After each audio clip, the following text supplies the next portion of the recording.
Okay, good evening, everyone. Okay, right. Okay, now today is our fifth session. So we were discussing about how the performance management would be relating to this human resource development. So there are several things that I told you that you need to note down.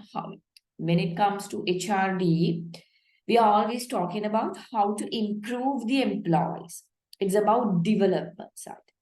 So the performance management also, when it comes to performance management, why we need to do a performance evaluation, because we need to do an improvement of the employees. As we need to improve the employees, we do take an evaluation.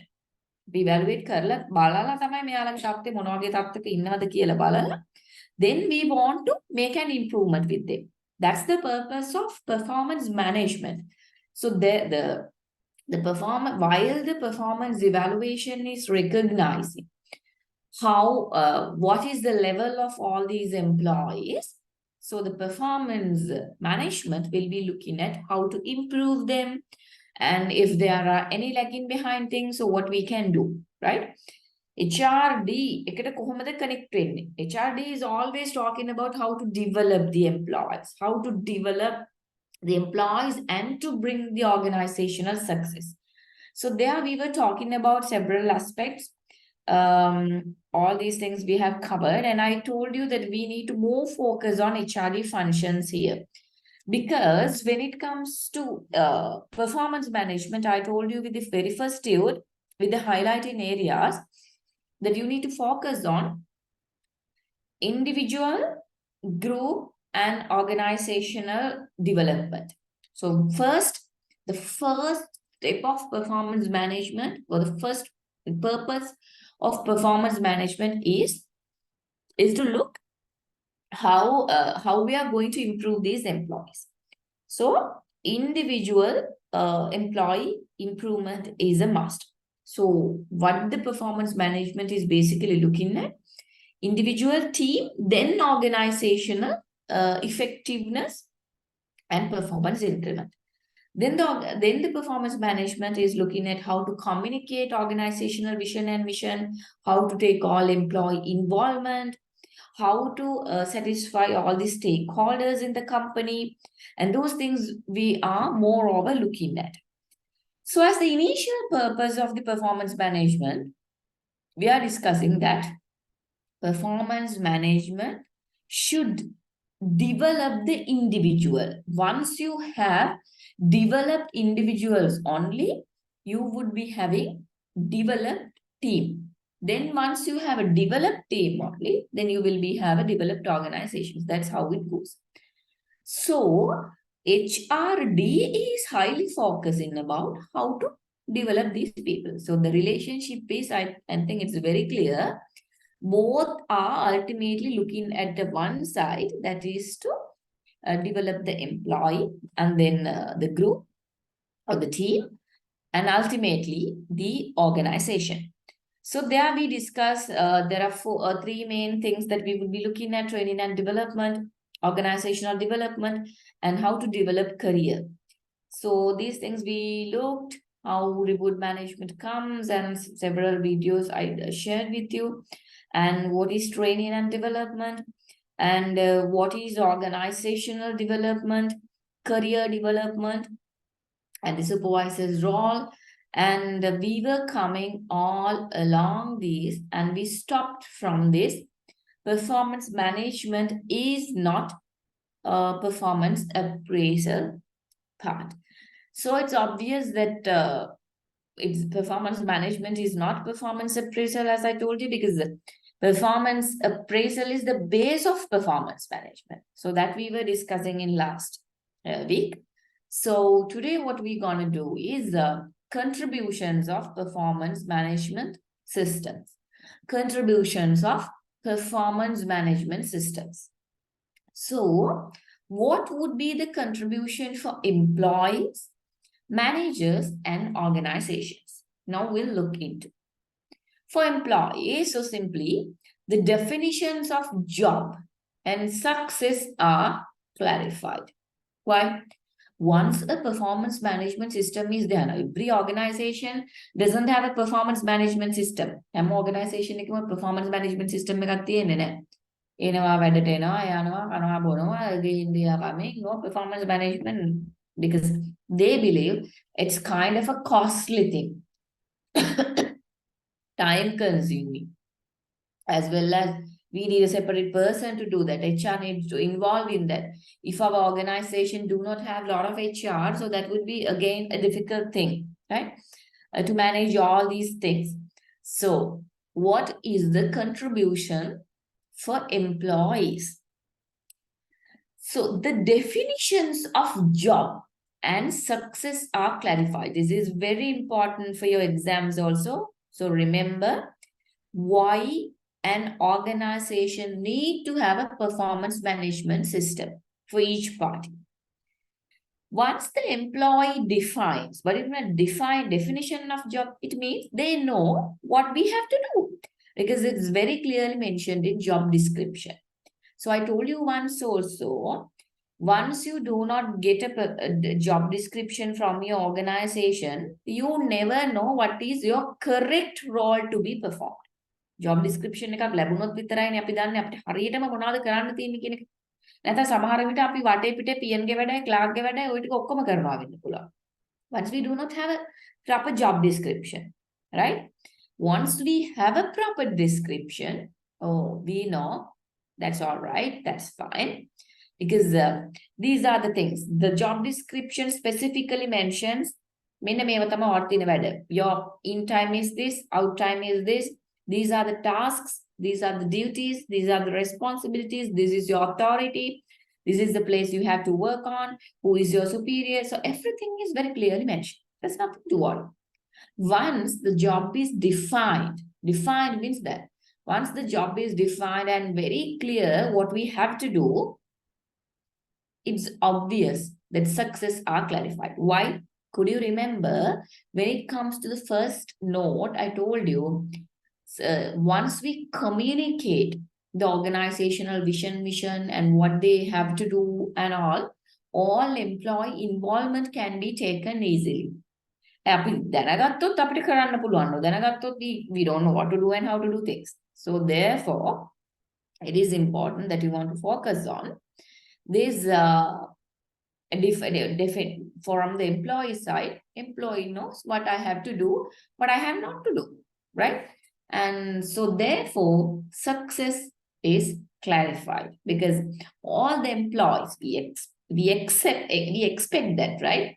And anything employees logo define කරන්නේ නැති අය ඉන්නා කොච්චර තියාගෙන define කරා ඒක වෙනම story එකක්. So anyway, we expect once the employees know what they have to be done, so the success is clarified and motivation to perform is increased, right? Motivation to perform is increased. Why? Why the motivation to perform is increased? Because you know what you have to do, right? And once you are working in your track, so everyone is supporting because you are doing only your work. You are not going to do someone else's job. You are not going to comment on others' jobs because you are working with your job and you know what you have to do. So the motivation for you is really increased. And self-esteem is increased. What do you mean by self-esteem? So there, let me bring you the Maslow's needs theory for your remembrance. Okay? Maslow's hierarchy of needs. Where this esteem comes, we'll see. So if you could see the Maslow's needs theory, you can see here, you have already learned this one, I'm pretty sure with the management subject. Initially, we do have physiological needs. What are the physiological needs? Without these physiological needs, we may not be able to survive. We will die anyway, right? Probably we may not die, but these are the basic needs of people. And Maslow says once this will always go stepwise. Once a physiological need is satisfied only, the people will be going for safety need, right? So the people who have safety need, then they will be going for social need. Here it is mentioned as love and belonging, social need. Social need, that is why the Facebook is there, WhatsApp is there, because you need that social need, connectivity and intimacy, love, friendship, right? You need it. So therefore, the social need. Social need which okay. So Facebook So then once we are satisfied the social need is also, we would be going for what?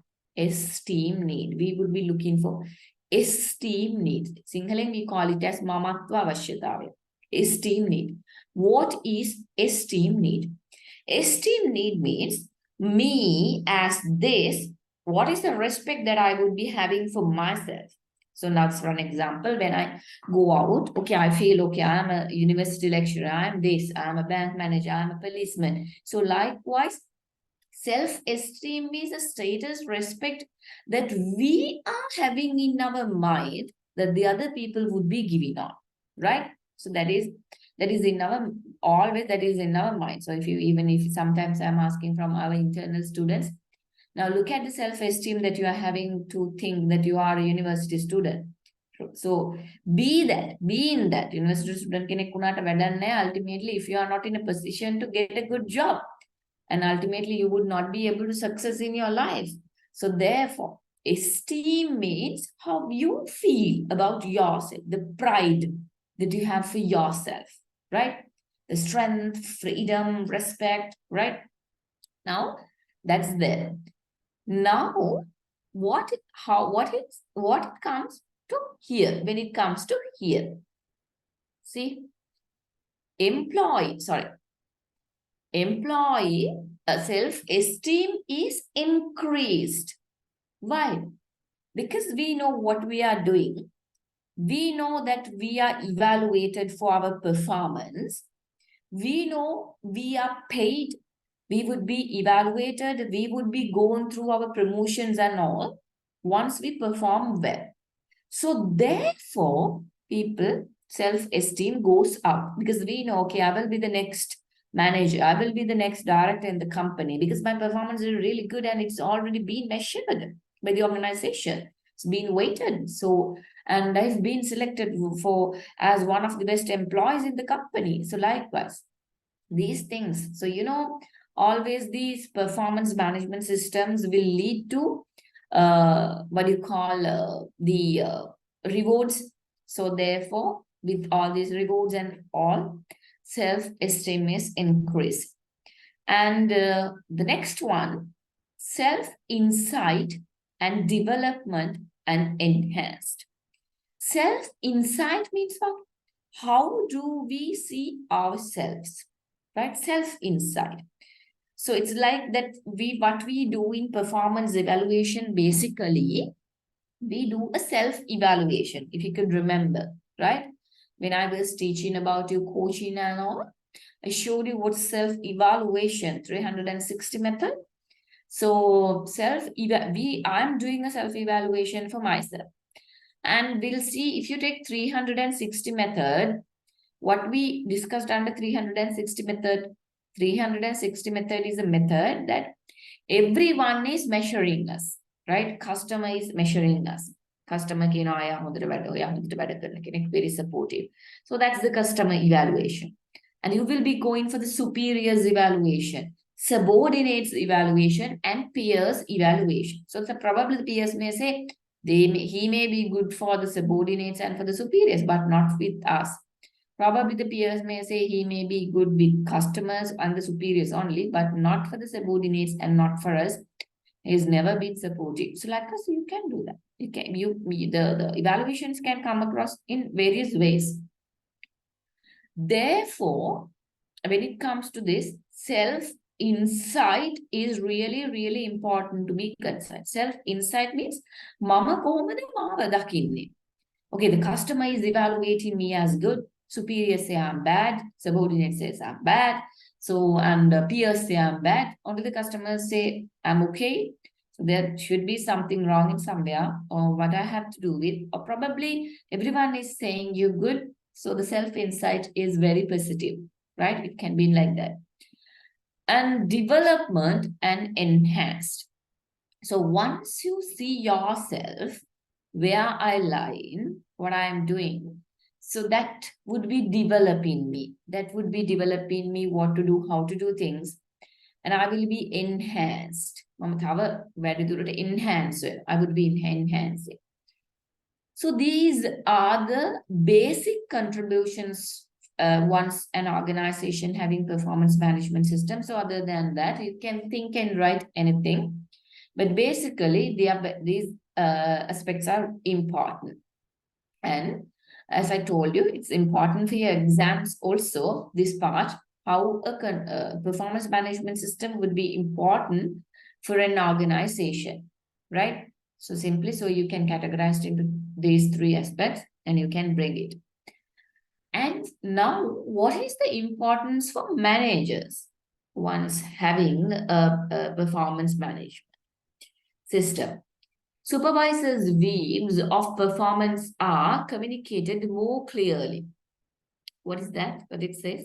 Supervisors' views of performance are communicated more clearly. Supervisor knows how to be, evaluated, how to be giving coaching, how to be giving counseling, because supervisors' views are really important for the managers, because supervisors are giving the insights of all the employees, because supervisors also kind of we say first line manager.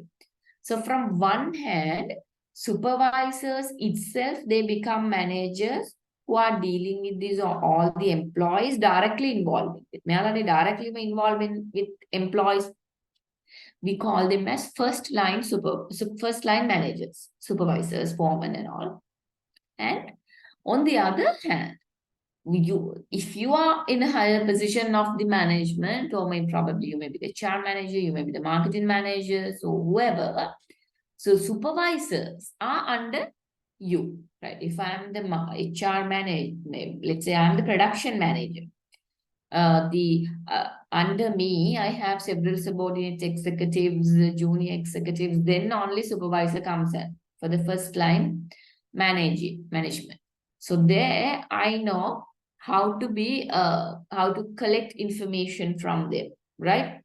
Because I will be dealing with them. Then I'm not dealing with all the lower level employees. Production manager but the supervisor knows. So getting their insights, so it would be very easy to communicate with the company managers as top, we call it as communication hierarchy, top to bottom, bottom to up, vertically, horizontally, and diagonally. Managers ළඟින් පහළට, පහළින් උඩට, එහෙම peers ළට, so likewise, right? And that's what you call as supervisors' views of performance are communicated more clearly. They say, probably the supervisor say, sir, යානා හොඳට වැඩ කරා ගිය කාලේ නම් එහෙම හොඳට වැඩ කරන්නේ නැහැ. So the supervisors comment. It's very important to take decisions, right? And managers, because the production manager is not going to the flow all the time and looking at what's happening there with all the employees. So it's there. And managers gain insight about subordinates, right? So the managers, as I told you, if you are a little bit production manager, maybe senior manager, whoever, you are not going to deal with all the subordinates, right? But once you do a performance evaluation, you get an insight about your subordinates, because you are into communication with them. You communicate what to do, how to do things, and where the employees go wrong, where the employees go success. So the manager knows what's happening with the subordinates. If the subordinates are not performing very well, you see that. And you can go with any feedback, maybe positive, negative, and you know the insights of subordinates. And there is a better and more timely differentiation between good and poor performers. So basically, we would be looking at there's a better and more timely differentiation between good and poor performance. You can see, the managers can easily differentiate who are the good performers, who are the bad performers. So the bad performers, what will be happening? Probably they will be getting negative promotion, negative transfers. And what do you mean by negative transfers? I explained once. It's like that if you are transferring to a place where you really do not like to go. Negative transfers are that. Positive transfers means you get a transfer where you are requesting where you really love to work, right? It's not about always putting you into a rural area. If your hometown is a rural area, you would like to go to that rural area and work because it's very more convenient for you. Your home is there, family is there, not. So it is a positive transit. So likewise, the managers would be recognizing who are the poor performers, who are the good performers, and they will be rewarded, and as well as they would be penalized, or we call as punished, or maybe going through with feedback, counseling, coaching, right? Or maybe disciplinary actions. We may be undergoing with several different actions towards the good performance as poor performance. Employees become more competent. What do you mean by that? Employees become more competent. So once the managers know where the employees lie in, they help the employees by coaching, counseling, grievance handling, teaching, guiding, directing. So the employees who are under the manager would be more competent because they know how to do, what to do, things in different ways. So that would be leading to become more competent, employees to be more competent. And now we discussed the contribution for employees and for managers. And now we are moving into look into organization, right? So when it comes to organization, why the importance of having a performance management system for an organization?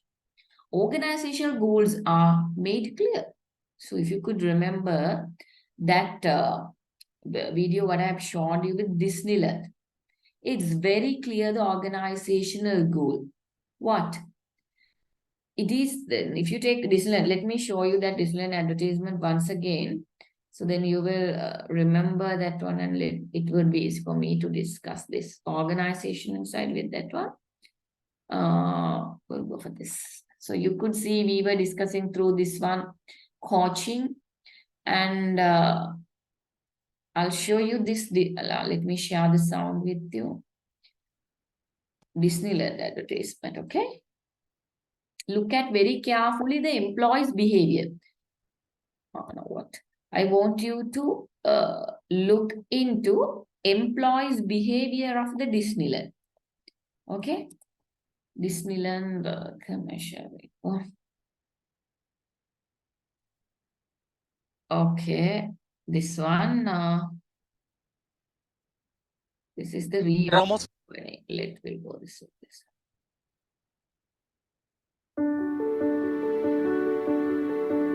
There's no better place for new adventures, for making new friends and memories you'll never forget, than right here at Disneyland Resort. And with so much to see and do, you'll find more ways and want more days to experience as much of the magic as you possibly can. So where's the best place to start? Disney California Adventure Park, of course.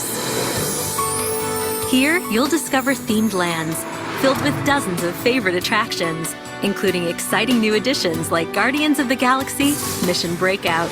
Plus, you'll be treated to some of the most spectacular, world-class entertainment you've ever seen, both day and night. When you're ready, more amazing lands are waiting to be explored in the one and only Disneyland Park.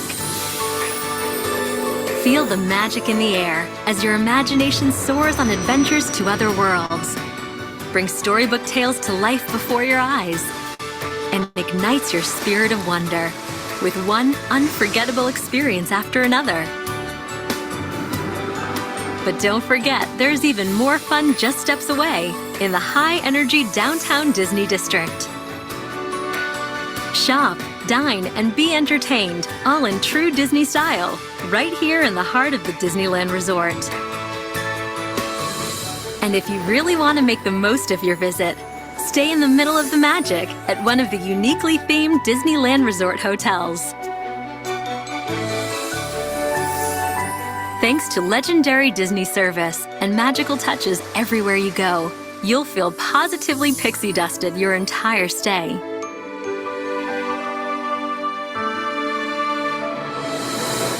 So now that you've gotten a taste of what's in store, get set for the vacation of a lifetime, one filled with day after day and night after night of pure Disney magic.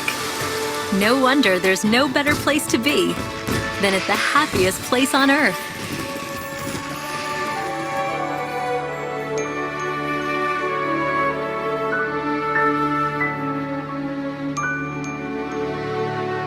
So you can see when you watch this Disneyland advertisement itself, it's very clear that the vision of the Disneyland. So what could be the vision of the Disneyland? So we were discussing this one at the very first session as well as I could remember. So we were discussing the Disneyland's vision is for what? To make all employees happy. So you could see very clearly how much effort that they are taking to make all employees happy. That's why I always tell, whenever we go to a Sri Lankan theme park, it's like gone in a private bus. So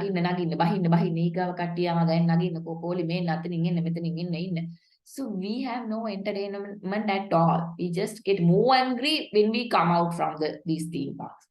But you could see the difference when it comes to this theme park, the world's most popular and the most entertaining theme park. What is Disneyland? If you probably you may have gone. If you have gone, you could eyewitness it. The difference, right?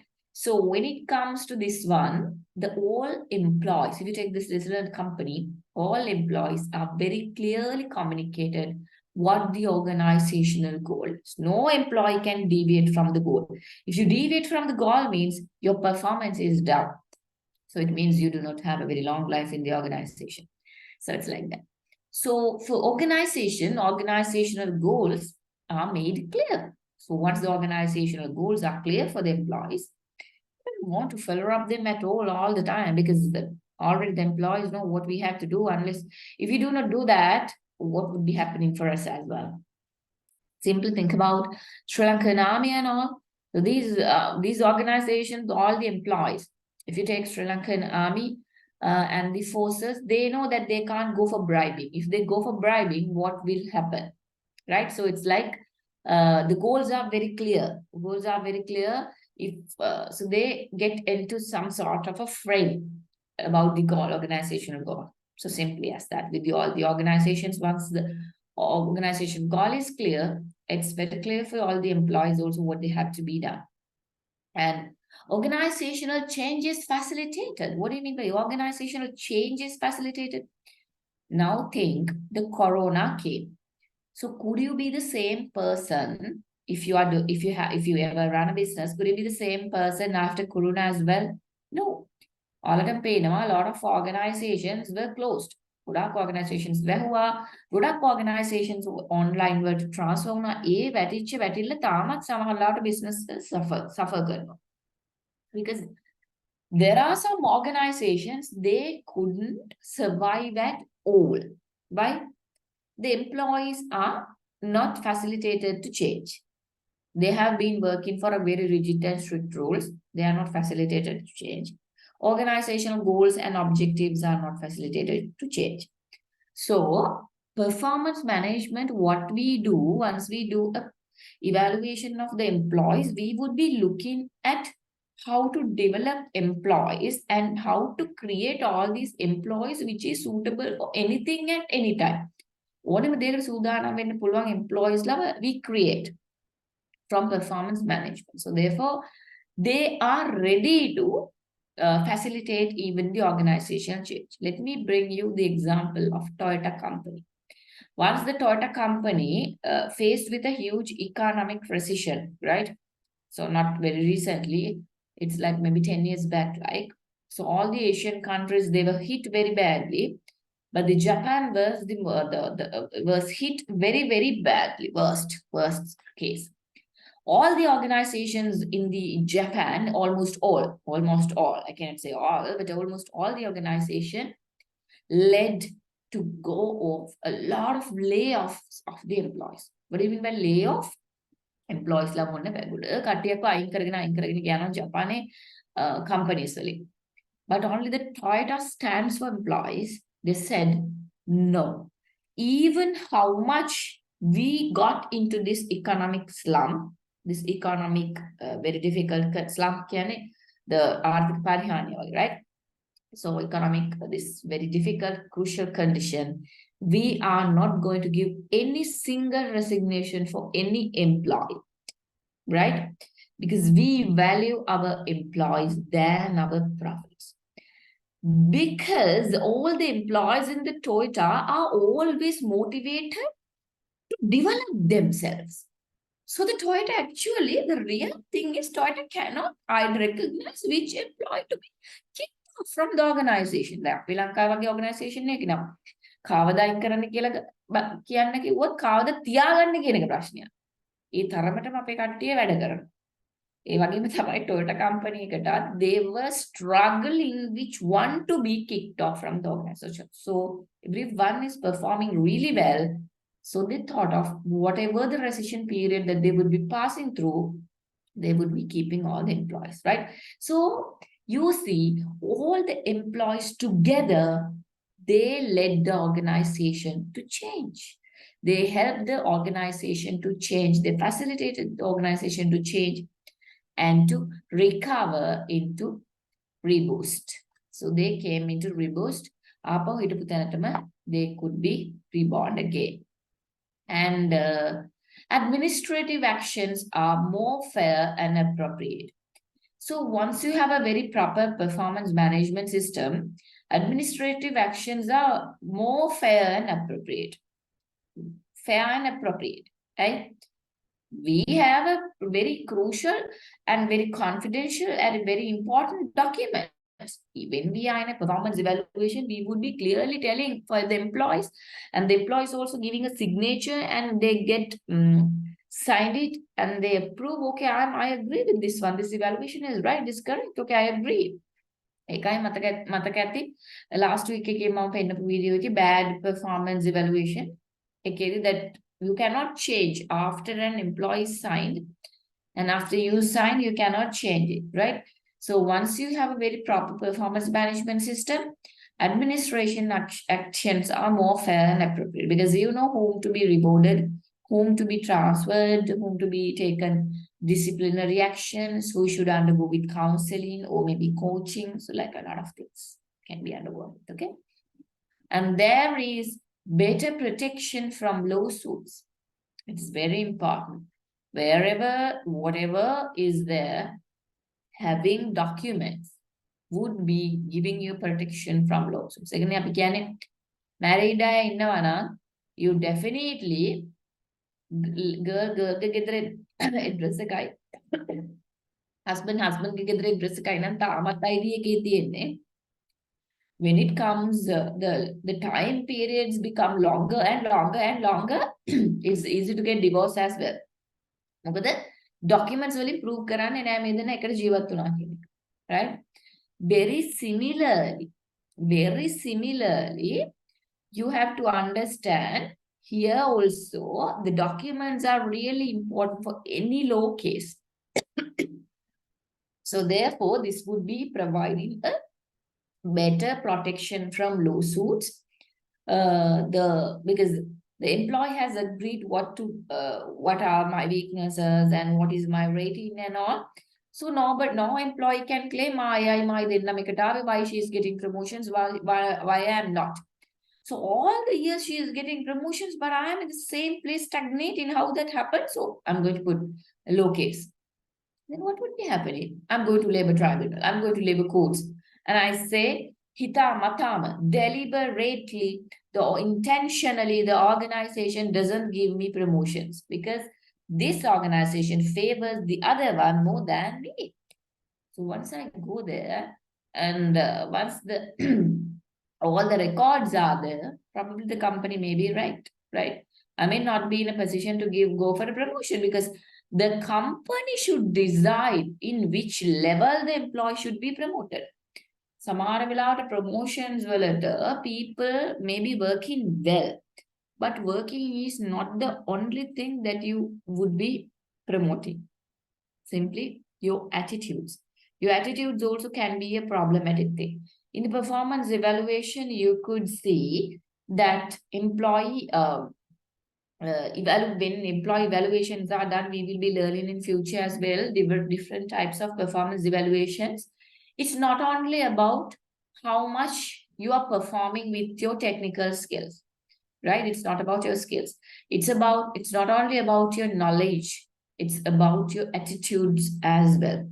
Actually, today also my husband and I was talking about this kind of an incident because my husband was interviewing some employees in the evening. Now he said that the guy who came for as a candidate was skillful. He has the knowledge, but the problem is attitude. He is not the right suit for the organization. So you could see the organizations are highly looking not only your skills, not only your knowledge, but the attitudes as well. So therefore, that is why the organizations are, when they are evaluating, not only they are evaluating these skills and performance, but there is a separate sheet we will be learning in future, how to see attitudes of all these employees as well. So it is also measured, okay? And what are the disadvantages or the dangers of poorly implemented performance system? If you have not implemented your performance management system very well, a lot of problems can happen. If you are not going to do performance evaluations properly, if you are not going to give rewards properly, promotions properly, a lot of dangers. That's why it says not only disadvantages, but a lot of dangers also can be coming up. So you see, for employees, lowered self-esteem. I will feel lowered self-esteem. I am doing this much of work for the company, but still I'm not getting a promotion. My self-esteem would be very much harmful. Even I have heard some people are saying, I've been working here for 10 years, 20 years, but I'm still here. I'm stagnating here. I have done all my commitment for the company, but still I'm here. So that lowered self-esteem. Once the organization is not able to address giving the self-esteem that they really want, employees, one of the this employees' needs are not going to be fulfilled. So what would be happening once the employees the self-esteem need is not going to be achieved? They will be very upset about this one. So they would not be probably staying in the organization for long. Employee burnout and job dissatisfaction. What do you mean burnout? Burnout means extremely heightened stress, right? It is not stress. Burnout comes with, now the stress can be happening only for few minutes, maybe few hours or maybe few days. But burnout means with this stress, again stress, again stress. So it's like people are like burnout. People get stressed out, then it will become a kind of a sickness. So probably you may have to get medicines as well. Once goes very much higher, people go for depression. Depression you have to take medicines as well. So employee burnout and job dissatisfaction. You're not happy about this organization, the way how they treat, the way how they do, the way how they reward, the way how they give bonuses. You are not satisfied at all. You are burnout and damage relationships. You will no more having a very good relationship with your colleagues, superiors, peers, subordinates. Because now these days, if you are working, most of the organizations, organizational employees, they are not very much loyal for the employees because they believe they are not paid well for what they do, right? So they, because actually that has not happened because of the thing that they do, but because of the economic condition actually. But the people, once the people cannot get adjusted for the economic condition, then the economic condition කලින් වාට රුපියල් 1000ක් පඩිය හම්බුණා නම් අදටත් ඔයාට 1000ක් පඩිය හම්බෙනවා කියන එකට තමයි ඔයා රණ්ඩු වෙන්නේ. I'm not going to do this one. But the thing is වෙනස් වෙලා තියෙන්නේ not your salary, not your work, right? Not the workload, but the economic condition. Once the employee is not able to get adjusted for the economic condition, අපි සමහර විට කරපු දේවල් හැමදාම අපි පීසා හට් ඉස්සර ගියා නම් දැන් යන්න බැරි වෙන්න පුළුවන්. So we have to get adjusted for that. Just වෙන්න නැතුව කලින් හිටපු විදිහටම ඉන්න ගියාම what would be happening? People are more dissatisfied. ඒක තමයි වෙන්නේ. Right? So if then you have to find another avenue. So if you may have to do something, that's of course. So most of the time, these damaged relationships between employees and employees are highly reported. Now, these days we are doing some researches as well in the university about these damaged relationships because of the economic condition of the country. So this could be very bad. So me performance management evaluation can be bonus. It's nothing like you cannot do anything with the bonus. So we have been working for long hours. Our commitment is like this, but it is not sufficient. So people can be not satisfied and damaged relationships. And the use of false or misleading information. What's that? Use of false or misleading information. The people may not be using right information, right? Once the organization said this is the way we are giving promotion, so you are not allowed to have that one and all. People also will not be very loyal for the organization. පරක්කු වෙලා එනවා absent වෙනවා ඒ ඔක්කොටම බොරුත් කියනවා ඊට පස්සේ. We assume you have 40 days that you can get leaves with pay, right? අවුරුද්දකට දවස් 40ක් ගන්න පුළුවන් කියලා හිතන්න, leaves with pay, right? So මේ කලින් හැමදාම ආපු එක්කෙනා දැන් මේ 40ම නිවාඩු ගන්න. මොකද ඉතින් ගියත් වැඩක් නැහැ මේ පඩිය නැගත් වැඩක් නැහැ මේ පඩියනේ කොහොමද? So thinking that one. So you may come up with a lot of false, misleading information. I had this one, I had this. So likewise, a lot of people would not be loyal anymore. And for managers, what can be the disadvantages and the dangers? I'm taking time for this one because I told you this would be most probably an examination question, right? The previous one, this one, and this one, right? So that is why I said that I would be taking time in order to explain this one. Because when it comes to examination, it's like that you want to explain with all the examples and with more explanation. What I will be, that's what I'm doing here, explaining more. So then you can have an understanding how to write things. And increased turnover and increased motivation to perform. Sorry, decreased motivation to perform. What is the problem with the manager then? Manager is the person who is responsible for the performance of the employees. If the employees' motivation is decreased, you are responsible. You are liable for their work, their duty. 100ක් මහානයි දැන් ඔහේ කම්මැලිකම ඉඳලා 50යි මහානයි 60යි මහානයි. That would be really challenging for the managers. They also will be losing their the motivation as well as their survival in the organization. And unjustified demands on managers' resources. What do you mean by unjustified demands on managers' resources? So probably the people would be claiming, manager මේවා තියෙනවා අරවා තියෙනවා අපිට නෑ. So the manager is in a danger now. Manager is threatened with our manager එකක් තියෙනවා අරක තියෙනවා මේක තියෙනවා, but he is not going for the field. We are the people who are going for field. The people can claim. Maybe senior executives likewise can claim. So unjustified demands on managers' resources and varying and unfair standards and rates, right? Probably when the performance management system is very poorly defined, you are changing it time to time. අද evaluate කරන විදිහ නෙමෙයි හෙට evaluate කරන. අද 360 ගන්නවා ඊගාව අවුරුද්දේ තව ක්‍රමයක් ගන්නවා. So the employees are really confused in which way that we are evaluated, because they have the right to know which way that they are being evaluated, because they can get adjusted for that, right?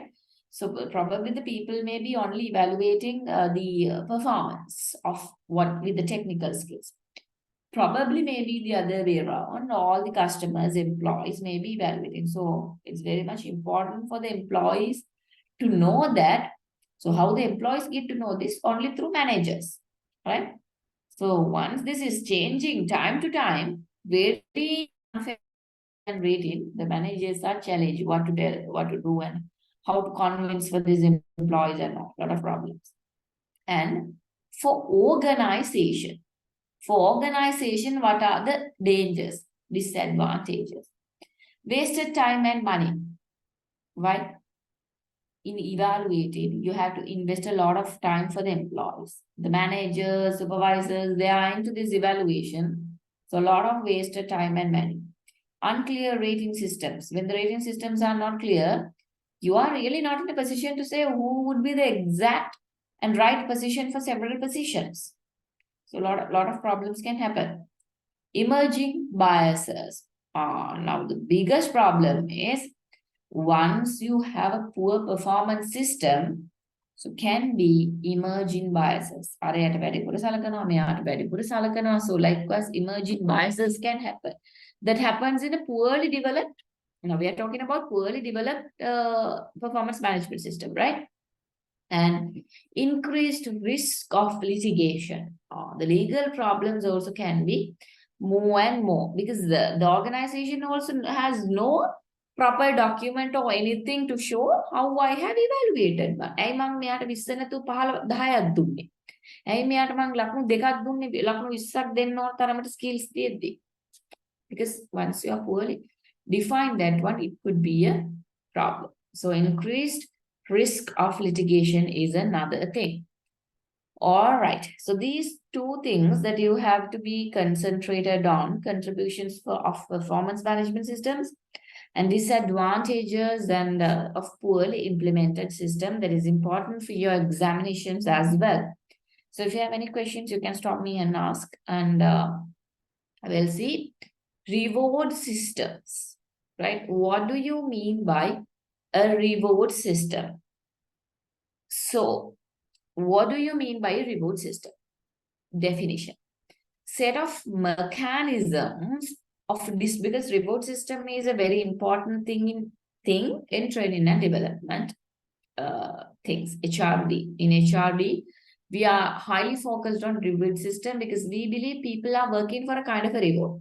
කිසිම දෙයක් දෙන්නේ නැත්තම් no one wants to work. It's like අර කියන්නේ විහිළුවටත් කියන්නේ හදිස්සියට ආවනම් හදිස්සියට මුකුත් ගේන්න බැරි වුණා කියලා ගෙදරට එන අය කිව්වහම කියනවලු එහෙනම් හදිස්සියට වතුර නටන්නෙත් නැහැ කියලා.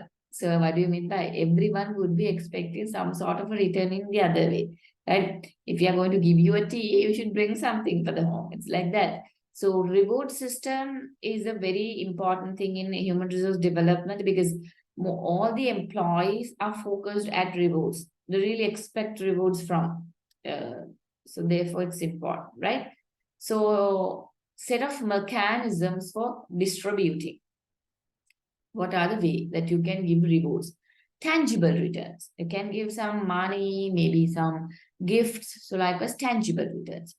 Or as rewards, you can give intangible, relational returns. What is relational returns and intangible returns? So appreciations maybe, and what are the other things? Like probably can be promotions, right? And maybe foreign tours, right? So likewise, intangible ones. And as part of an employment relationship, so you can give tangible returns.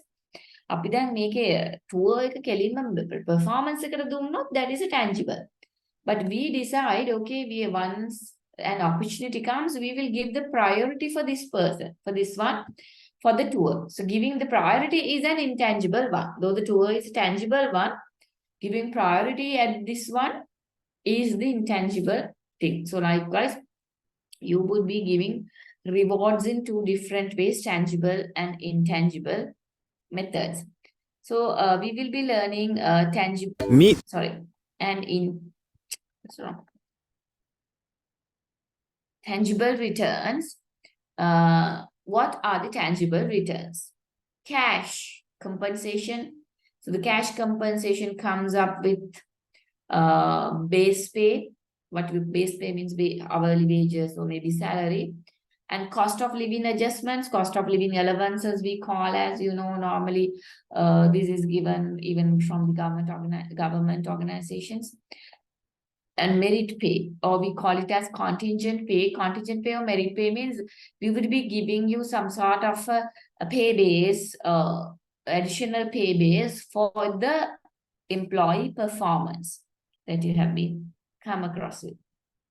And if you have performed well, you are supposed to get a merit pay, right? And merit pay only නැති වෙන්න පුළුවන්. merit pay කියන එක ගොඩක් වෙලාවට එන්නේ එක 1 year එකකට විතරයි. මේ year එකේ ගොඩක් අතින් අයින් කරන්නේ නැහැ එහෙම. But ගොඩක් most of the times the organization can remove even all performance වල නැත්තම් අයින් කරන්නත් පුළුවන්. The organization is really strict and stringent, that can happen. And because it is almost already for the year performance that is given. So incentives, short and long term. What are the incentives? So it can be short term bonuses and like here the long term, like it can be stock options, ownerships. So if you feel the employee is really important for organization, you make the employee as a part of the organization. You think about Public Silva. Public Silva is a very integral part of for the organization. that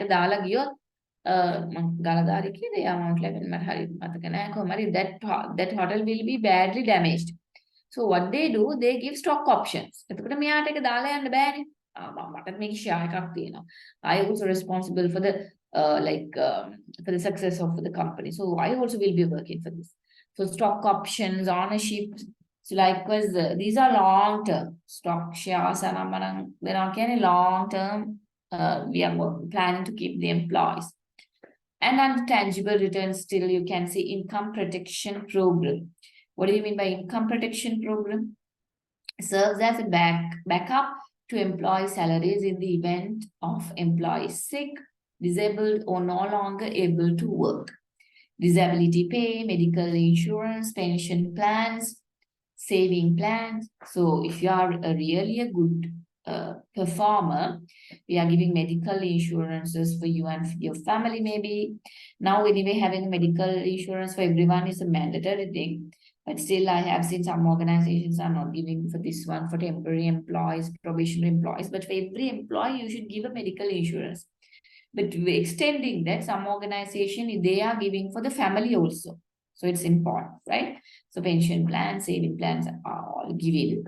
And allowances, you know, housing, transport, mobile, gym facility, phone bills.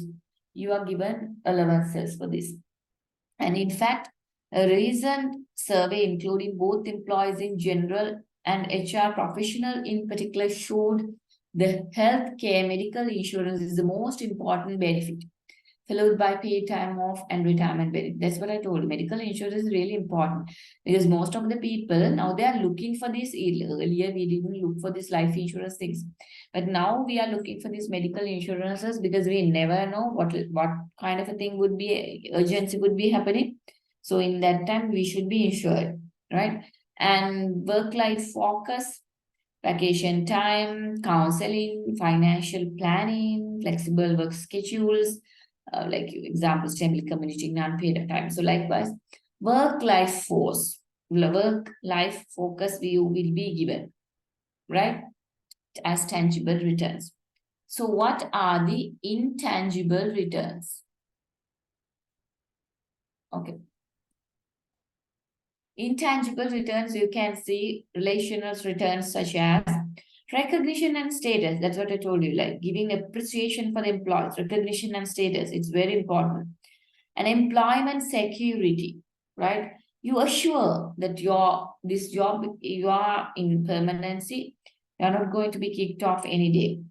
And challenging work, learning opportunities, that's what I told you, giving the priority for you to study abroad. So likewise, learning opportunities, all these things are intangible returns. Okay, now before we move into this one, returns and their degree of dependency, I would like to give you a break of 10 minutes. Now it's almost like 8:57, almost we have passed 10 minutes. So as it's 8:57, I will be starting at about again, we'll have 10 minutes break. Okay.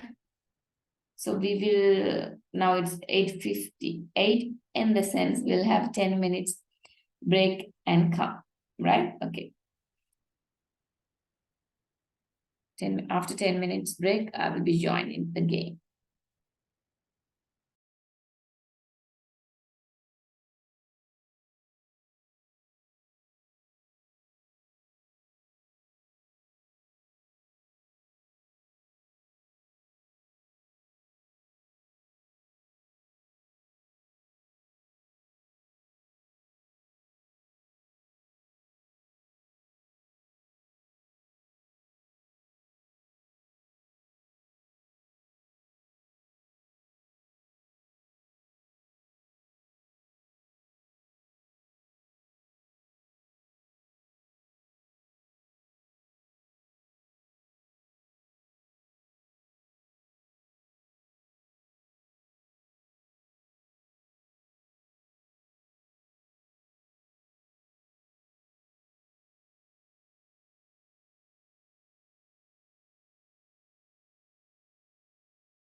Okay, right.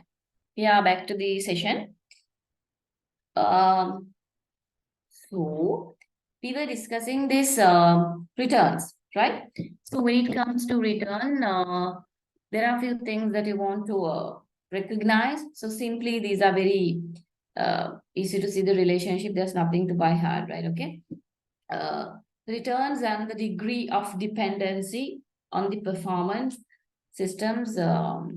So look at cost of living adjustments, degree of dependency, returns, and the degree of dependency on the performance management system.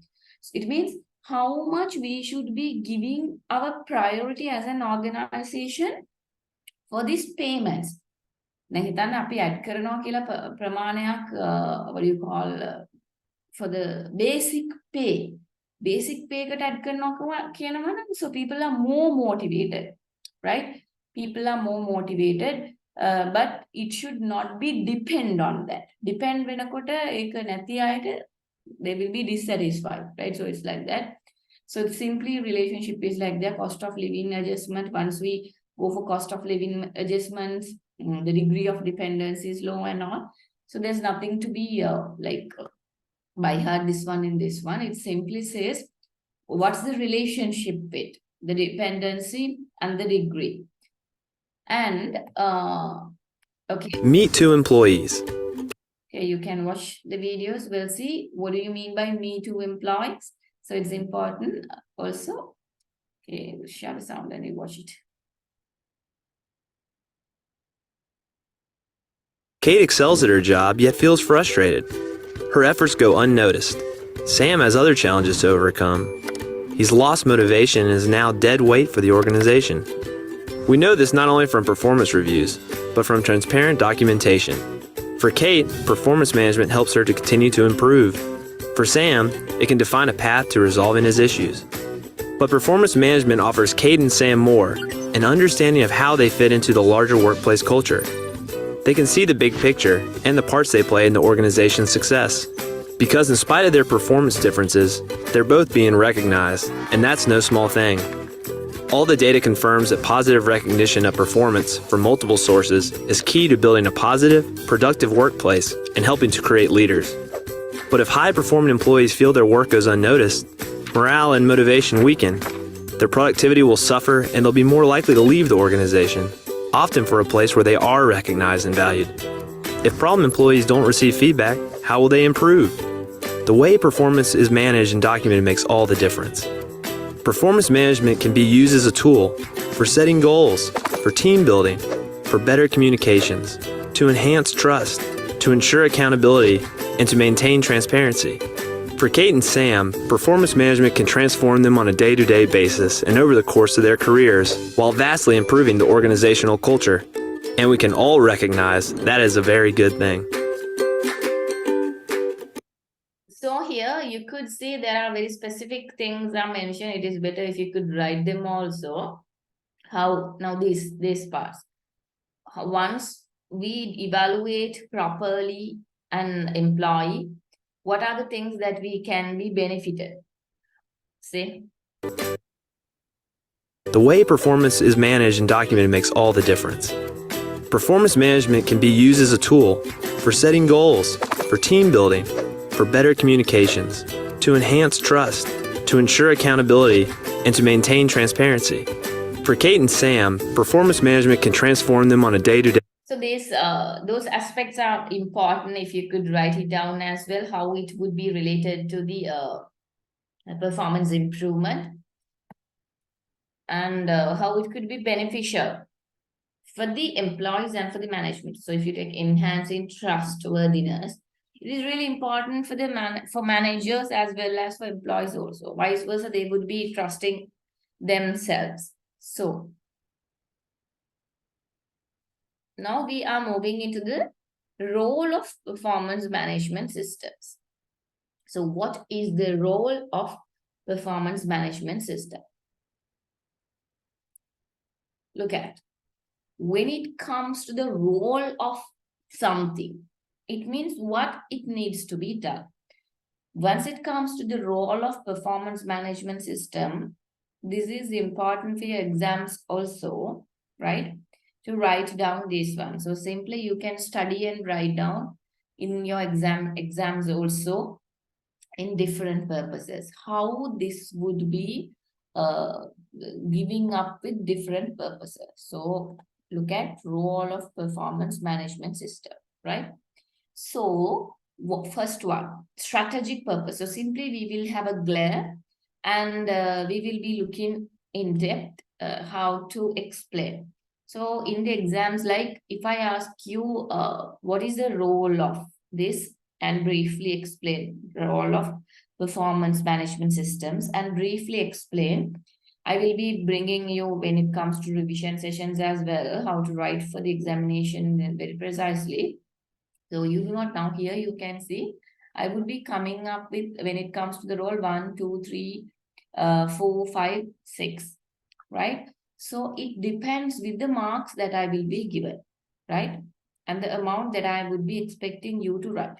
If I ask you to briefly explain, probably you may have to write about all these 6 elements. If I ask you to describe few elements, right? Discuss few elements and all. Probably you do not want to take all the 6. Probably you may have to 3, 4 amounts. And in case, probably I will be giving you full marks, like 20 marks, and I will ask you to explain this one. So in that case, you would be should be able to explain all the 6 in depth. So that is why we will be explaining all of these things, as this is important for the examinations also. Then once you see and understand, there's no rocket science. There's no rocket science. Just you can study and write your exam papers as well. So the first one, strategic purpose, the role of performance management system. When it comes to strategic purpose, you can see to help top management achieve their strategic business objectives. We will discuss more on. So once the organization is communicated, what is the organizational role, what we are expecting from the employees are performing as per the direction that the organization is given. So the strategic purpose for any organizations, we call strategic objective, strategic purpose. What is that? Simply, in order to achieve organizational goals and objectives, what could be the strategic plan? Plan. So it's like, what are the plans? Plans in this, it's not the plans actually. How we can be more tactful, how we can be more strategic in achieving this one.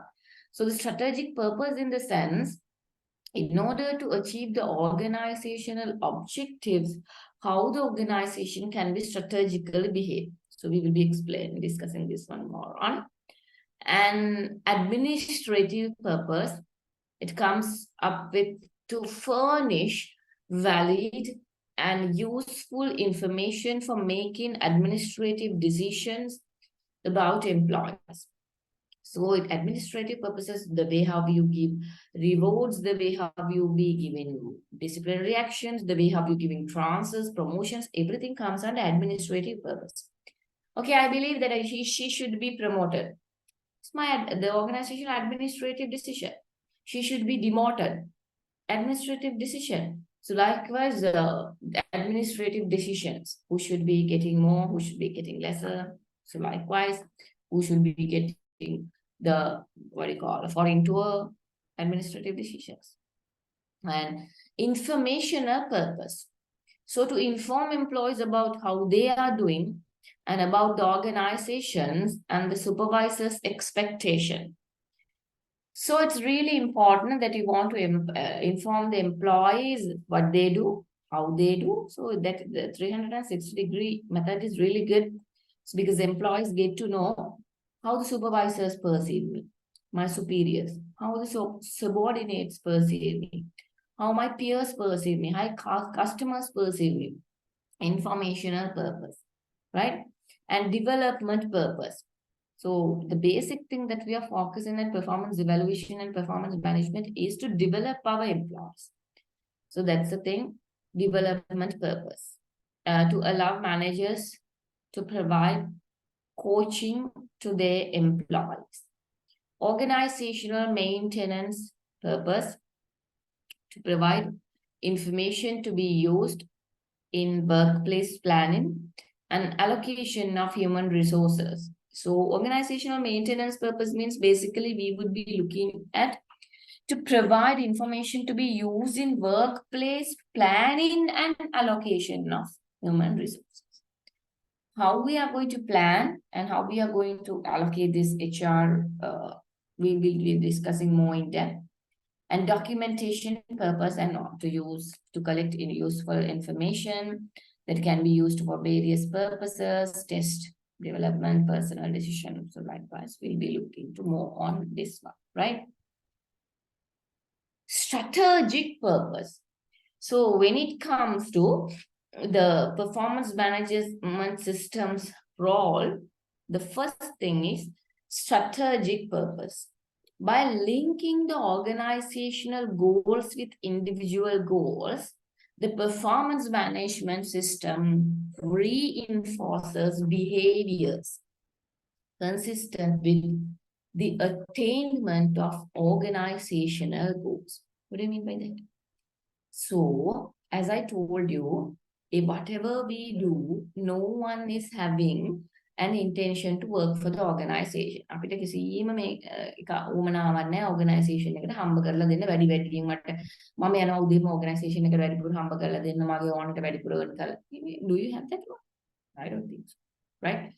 Therefore, you have to align this organizational goal with the individual goals.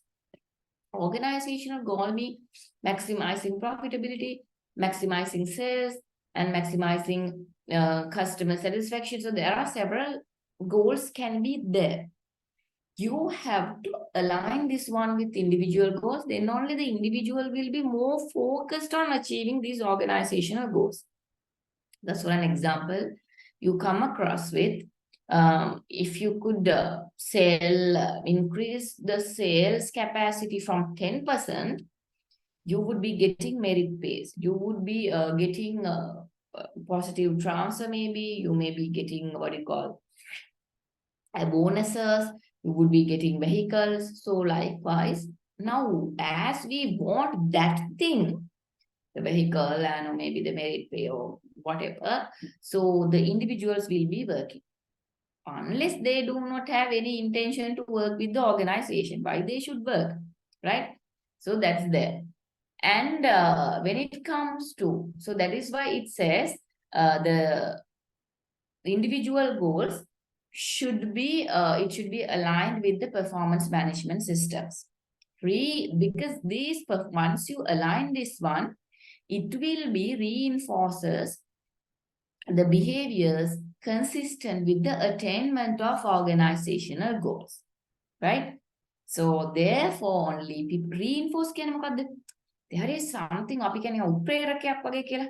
It's not like a stimuli. So it's like kind of a thing that we would be working for that, right? So for this we would be working. And you can see onboarding refer to the processes that help the new employee from being organizational outsider to organizational insider. What do you mean by onboarding? Refers to the process that help the new employee from being organizational outsider to organizational insider. So normally everyone will be taking from outside of the organization, right? How they will become an internal organization? How? Once you work well, right? We recognize you as an internal person. So again, the people will be motivated and they will be working more and more for the organization. Next one. So simply, the strategic purpose is that organizations' activities would be aligned with individual goals, right? So the next one, administrative purpose. What do you mean by this administrative purpose? To furnish valid, useful information for making administrative decisions about employees. So you need, as I told you, the most of the decisions are based on administrative purposes. It decides your salary adjustments, promotions, retention of or termination, recognition of individual performance, identification of poor performers, layoffs, merit pay, and all. That would, everything would be based on the administrative purposes. So it is very easy once we do a proper performance evaluation. It's very easy that we can see whether employee is performing or not. And of course, we do have proper documents as well. So it makes more easier for the administrative purposes. And informational purpose. What does that mean? Serves as an important communication device. I told you in performance management, the first thing that we are focusing is we are communicating what is our purpose, what is the organizational vision, mission to the all the employees. So that is really important that you want to focus with that. Employees then know that I want to go with the organizational vision mission. I want to be aligned with the organizational vision mission and all. First, they inform employees about how they are doing and provide them with information on specific areas that may need improvement. Look at what first? First, they inform employees about how they are doing. Firstly, we inform you. This is the level that you are performing. In performance interviews, you could remember I showed you several performance interviews. So in these performance interviews, we tell this is the level that you are performing, right? So you are not very, if you could remember the last week video, it says, I have seen that you are working really well, but not very good with the customers. So you have to improve that, right? So likewise, it says how you are doing and provide them with information on specific areas that may be improvement. So let me bring that part for you in that video, what I was showing you that I'm taking on only several videos only because then it's easy for you to remember the story of this one. That is why, right? Performance appraisal. Let me show you where it says in this one. You could see it is very clearly explained where she needs to be improved. I did rotations with AMO. My rotation was a cardiology rotation. In regard to teamwork, sometimes when you come to the window, now look at. was awesome. As you know, this particular goal supports the strategic plan in regard to monitoring retention, which is critical to the success of Keystone, right? We have to keep the students that come here, so you know how important that is. So moving on, let's look at the different categories here and that you also rated in your self-evaluation form as well.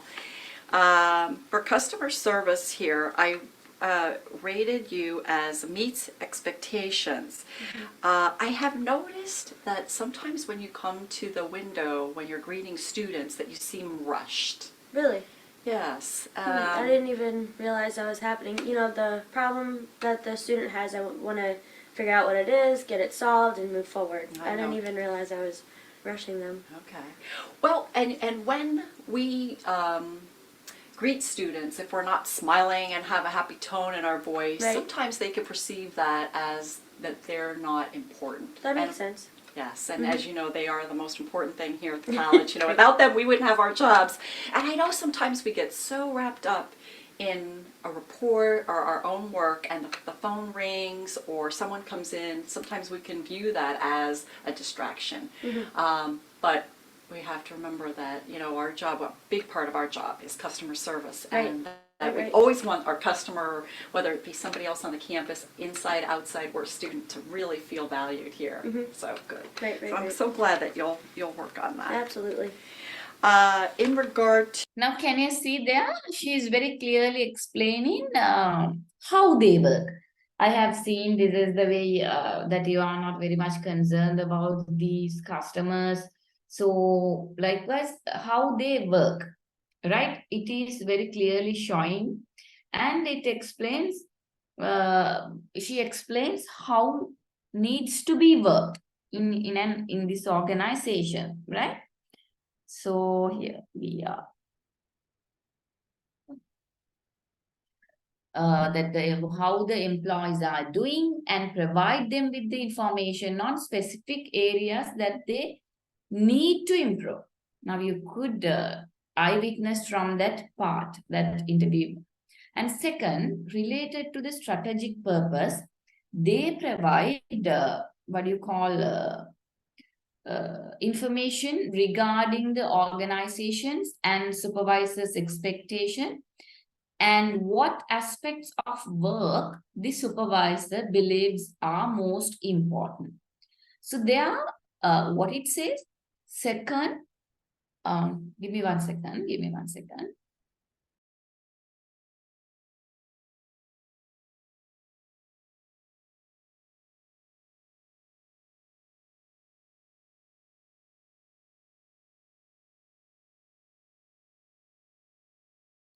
Okay, sorry. And in second, related to the strategic purpose, they provide information regarding the organizations and supervisors' expectations. Now you can see in supporting for the strategic purpose if you could remember. What we do, we are aligning organizational goals with individual goals because we have to have achievement of the ultimate organizational objective. In order to support for that thing, we are communicating organization and the supervisor's expectation and what aspects of work the supervisor believes are most important.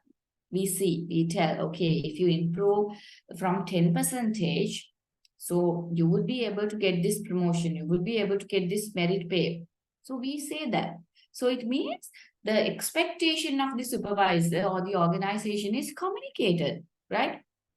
So that is declared. So once this informational purposes, once we explain it to the customers, it would be supportive to achieve the strategic purpose as well. So you can see the relationship between these two, right? Because in the strategic purpose, we discussed about that we need to align the organizational goals with the individual goals. So here we are focusing on how to go through with the informing the employees what we are expecting as an organization. Third, how they can improve their performance. How they can improve their performance. So there, what you can see, in that video also, you could see very clearly calm down. She was very calm down. She was very polite and humbly says, this is where you have to improve yourself.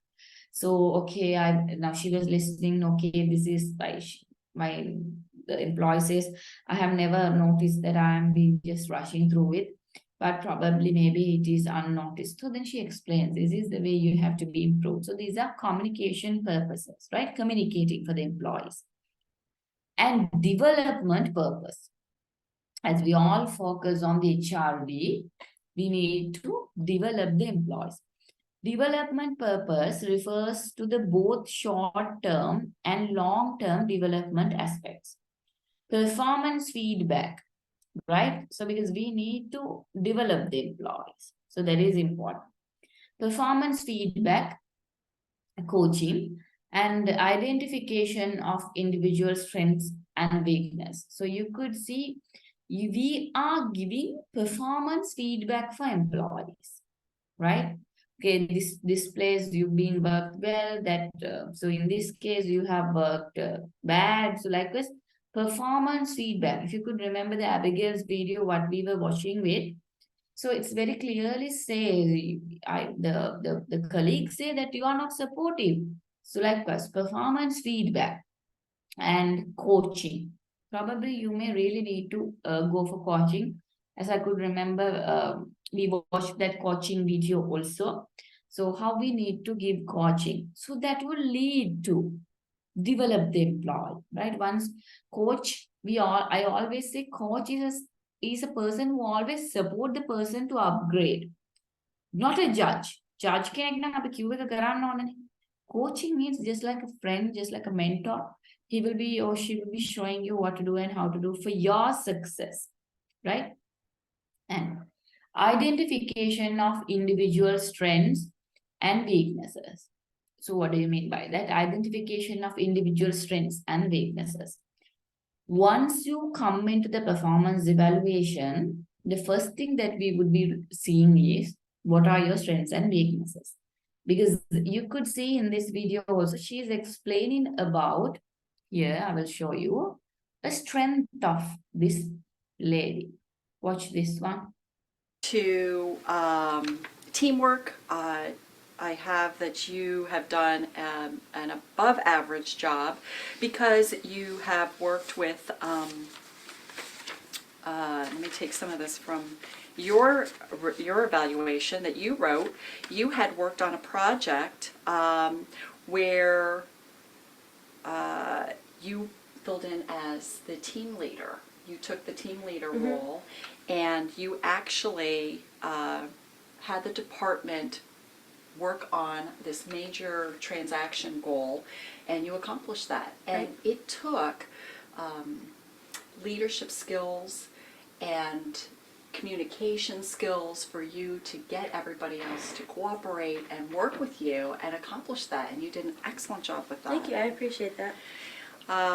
Let's see. For the So you could see she's explaining about her strengths, right? These are your strengths. So then she says, thank you. She's very happy, right? Happy to hear about the strengths, and it is highlighted in performance evaluations. Strengths and weaknesses also. She is explaining when it comes to that student thing. This is one of your weakness that you have to make it up. We have to deal with your students really well and all. And causes of performance. So once we recognize the employee strengths and weaknesses, even the employees, then they will get to know what are the things that I need to improve. What are the things that I need to be eradicated with? Eradicated with can improve we are evaluated. And causes of performance deficiencies, which could be due to individual, group, or contextual factors. What do you mean by that? Causes of performance deficiencies. Why the performance is reduced, deficient? ඇයි මේ performance එක අඩු වෙලා තියෙන්නේ? එහෙම නැත්නම් quality එක අඩු වෙලා තියෙන්නේ, quantity එක අඩු වෙලා තියෙන්නේ, deficiency, right? It can be because of the individual or maybe group or contextual factors. That's for an example, individual and group factors may be individual factors may be personal factors, family problems, maybe issue with educational level, issue with skill capacity, knowledge. So individual, maybe group issue එක. Group එකම සමහරට දන්නේ නැහැ. Group එකම not skillful. Group conflicts can be there. Therefore, the employee is not performing well. That could be. What are the contextual factors? It can be environment, leadership, resources. It can be organizational layout, support. So all the other factors that we can be recognized with, which can be influential for someone's performance, right? Contextual factors. And once we recognize, okay, then we are asking why all the other people are sewing 100 pieces. And why you are only going with 50? Probably this employee is having the oldest machine. The machine is not properly functioning. So it is a contextual factor, right? Probably he says, I don't have sufficient skill in this one. I have not learned how to sew, but I have learned on it for packaging. Individual factor. So likewise, it would be recognized. But once you recognize why this deficiency is happening, the organization can take a very clear decision what to do with this one, right? And tailor development of individual career path. Tailor development of individual career path. What do you mean by that? Individual career path is very clear, right? So because we are giving in the strategic purpose, under the strategic purpose, we say, if you do this one, you could be like this. In the development purpose, we are doing something extra. Tailor development. We are individually the individual performance evaluation interviews. Individually we are explaining. Now you are in this level, do this one, do that one, then you will be like this, like this. So the career path will be very clearly explained. So the people are surprised. They will be more urged, more motivated to work with this one. Because all the employees want to develop. Nobody wants to stagnate in the same place. අපිට එකම job එකේ ඉඳගෙන එකම විදිහට ඉඳගෙන වැඩි පඩි ගන්න බලාපොරොත්තු වෙන්න පුළුවන්. We can't do that. Then you have to develop yourself. Develop yourself and show. Then only you can improve yourself. So then that's okay. So the develop there for all the employees. Now even probably you may be working. Still you want to do a degree. Still you wanted to do a diploma because you know an advancement should be there. The development should be there. Right? So, and even selecting this English medium is a very wise decision because having a degree, having a diploma in English medium is really an important thing, right? So, because most of the organizations now requesting this English medium degrees, English medium diplomas, and there are some organizations it's not very much considered, but still they needed some sort of a degree, some sort of a diploma maybe. So as you had the chance to go through with, to do the degree as well with lpec campus, so you can do that as well, I believe. So I'm not promoting lpec, of course, I'm not doing that.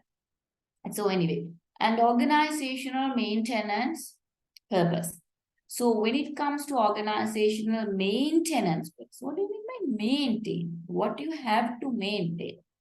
Workforce planning. What do you mean by workforce planning?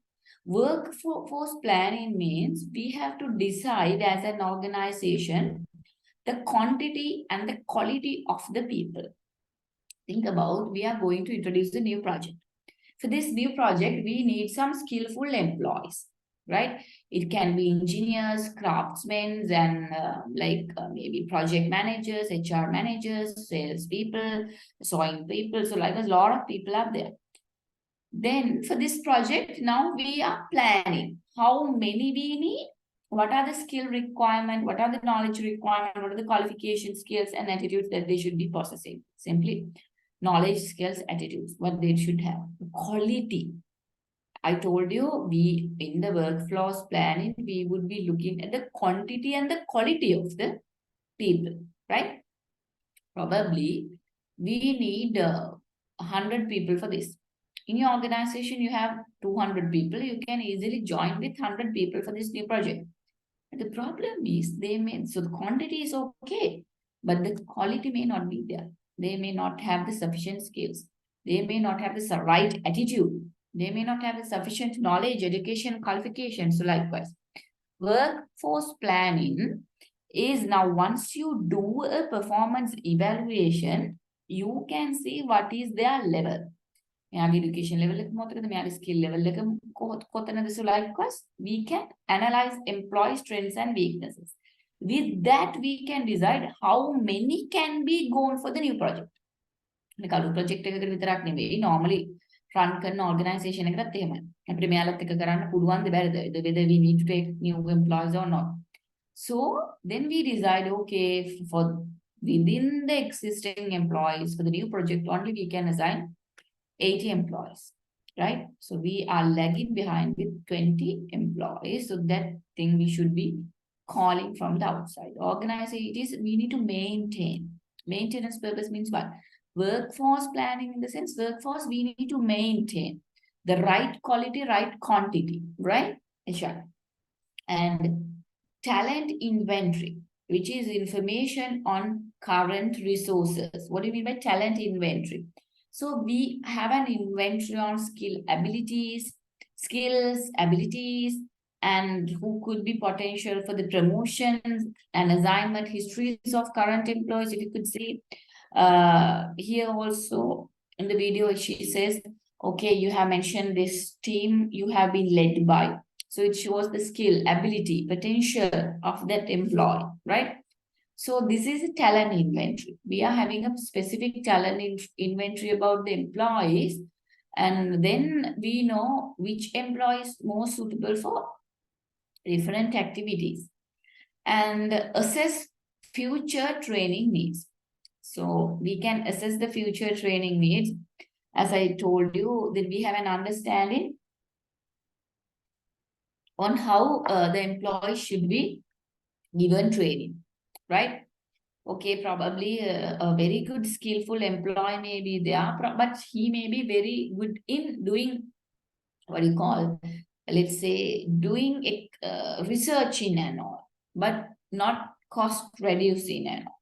So we can give a training for them how to reduce, how to do a very good research on cost reduction. So likewise, there are things, right? How we can be future training needs. What are the future training needs that can be? And evaluate performance at organizational level. How the evaluation of performance at organizational level, we need to decide that one also. That's one normally once we are doing a performance evaluation, we do this. Evaluate performance at organizational level. Evaluate effectiveness of HR interventions. We look into the HR interventions. So it's like how effectiveness of HR interventions. Example, whether employee perform at higher level after participating in a program, after a training program. So you would look, now you have sent the person to a foreign training. Even after the foreign training, if he is the same person, if he has no knowledge on how to introduce new things for the country. එහෙ තියෙන ඒවා අපිට ඒ foreign country වල තියෙන ඒ විදිහට මෙහෙ apply කරන්න බෑනේ. සමහර අය ගොඩක් වෙලාට කරන්න හදන්නේ ඕක. එහෙ තියෙන විදිහටම මෙහෙ apply කරන්න හදන. එහෙ තියෙන විදිහටම මෙහෙ apply කරන්න බෑ. You have to understand how to adjust it for the country. Because the employees are different, people are different, economic conditions are different, the technology we have different. So same thing we can't do. ඒක නිසා ඒක ඔච්චර effectiveness. මෙයා යවපු වගේ මෙයා ඔක්කොම ඇවිල්ලා කියනවා නම් මේ එහෙනම් මෙහෙමක තමයි කරේ අමුත් අපිට මේක නෑ මේකෙන්ද කරන්න බෑ අරක නෑ මේක කරන්න ඒකෙන්ද කරන්න බෑ මිනිසුත් එක්ක කරන්න බෑ. You can't say so. A technology එක නැතිද කරන්න බෑ. ඉතින් යවපු එකත් අපරාධනේ. පිටරටකට ට්‍රේනින් එකක් යවපු එකත් අපරාධනේ. So therefore how much we have to evaluate the effectiveness of this HR interventions and all. And the next one, we are focusing on documentation purpose. When it comes to the documentation purpose, you can see validate selection instruments. What do you mean by validate selection instruments? Documentation is really important. I told you, for any legal action, documentations are really important, right? Validate selection instruments. So as I told you, now you are documenting all the performance evaluations and all the things about the employees, strengths, weaknesses, and all. As I told you, you need to select few employees for the new project. So you need to validate it, right? මෙයා තමයි මේකට සුදුසුම කෙනා කියන එක validate වෙන්න එපා නේ, should be confirmed. So therefore this is a very good what do you call that, once we have documents, we call it as a validate selection instrument because it's important. Document administrative decisions. Now you have to take administrative decisions on documents, right? On promotion set එක මෙතන මේ file ගොඩේ මෙතන ඉන්නේ training කරන්න යන්න ඉන්න අය. So likewise document administrative decisions. Help meet legal requirements. So you need to help all the employees to meet the legal requirements. As I told you, this is the main thing. Like that's why we are having all these things in document purposes. Because anywhere, if the employee claims anything against the organization, because there are some employees, they claim against the organization and they win. That's also there. So here what you would be looking at, you would be looking at how it can be convinced to the even to the law courts, even to the trials. මෙන්න මේ හේතුව නිසා තමයි මෙයා මෙහෙම වෙන්නේ නැත්තේ. So like it would be legal documents.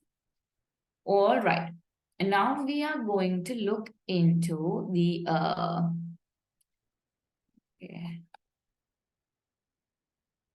we are going to look on these practical. Okay, characteristics of an ideal performance systems. So we'll go through with one by one. So after the time I can give you a break. So anyway, I just wanted to give you a break in this.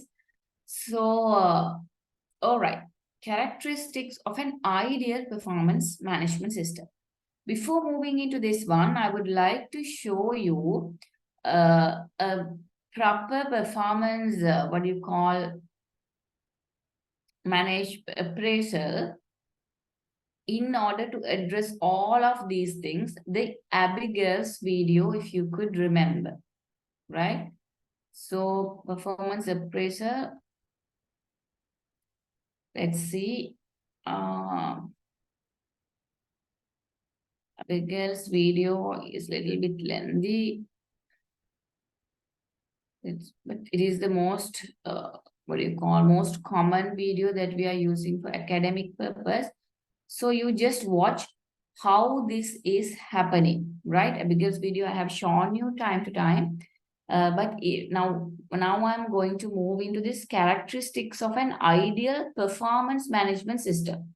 So watching this one is very important because then it's easier for me to explain along with the video, right? So once everything's perfectly organized, I'll start working on my thesis. Grammarly will ensure you feel confident nailing your final thesis. Job Accommodation Network. Practical solutions. Workplace success. 800-526-7234 for voice performance management issues. Abigail and her supervisor, Mike, are meeting in Mike's private office. Abigail is sitting across a desk from Mike as they discuss Abigail's performance plan. Abigail seems content and is smiling until she learns her evaluation is not going so well. At this point, she begins to have a distressed look on her face. Abigail, as you know, it's that time of year when we do performance reviews. Yes, I know. Well, let me get right to the point. Your attendance is, quite frankly, just not acceptable. You've been late over a dozen times, you've maxed out all of your PTO, and your coworkers say you're often difficult to communicate with. I've had good reason for being out of the office, and I provided HR with a note from my therapist for the days that I was out. That may be, but on my team... Now here you can see, now I'm not going to show you all the parts in this section, but I want to show you the correct actions that he is taking. Now he is continuously explaining that she is not very well performing. So ultimately, he was a little bit rude and he's asking that I will be, you see? ...stand our attendance policies. If you cannot meet these standards, you will be terminated.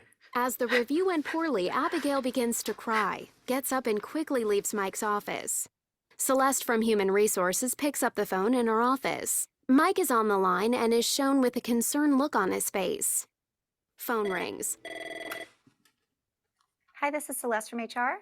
Hi, Celeste. I think I'm going to need your help. I just put one of my employees, Abigail, on a PIP, and she just left my office crying without signing it. Abigail Simpson? Yeah, I hired her about 6 months ago from Nora Wallace's team, and it's just not working out. I think somebody passed on their problem child to me. I just pulled up Abigail's employment history with us, Mike, and she got solid reviews during the 5 years she worked for Nora. Well, on my team, she's chronically late. She's used up all her PTO, and when she is here, she's uncommunicative. She's barely meeting the minimum requirements. Let me talk to Nora and get back to you. Thanks. Mike hangs up the phone with an impatient look.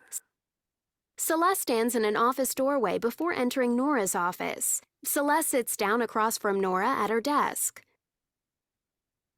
Hi, Nora. Hi.